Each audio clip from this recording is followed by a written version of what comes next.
What's happening? It's Wiz Propane, and you now watching BZTV. Yeah. All right, so right now we're on Long Beach Boulevard at the corner of Compton. This is my community, my neighborhood. It's where I grew up. And so this is where I saw a lot of the things that made me want to change Compton. This is where all the prostitution happens.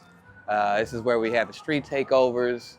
This is where we had a lot of transits and gang activities going on. So this was kind of big on making this area change. And this is what gave me the motivation. This is what, every day I woke up and I saw this, I'm like, yo, we can be better, we can do better. And so, yeah, show you a little bit about what it is over here.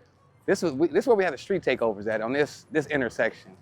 So, and the street takeovers, for those that don't know, this is like the Hondas, the small cars that just stop the intersection, they do the donuts and show, you know, all the little tricks and stuff in the middle of the intersection. And it would go on for 2-3 hours, and it would impede the traffic everywhere. So now we installed these rubber medians in the middle of the street. It's right at the all your left-hand turns. That completely stops people from doing donuts. So it's not even attractive or appealing to even come to Compton doing these takeovers no more. This was our way of addressing it. And what this does is, doesn't put all the pressure on the sheriff department. It stops all the activity from going on in our community, gets the traffic flowing again.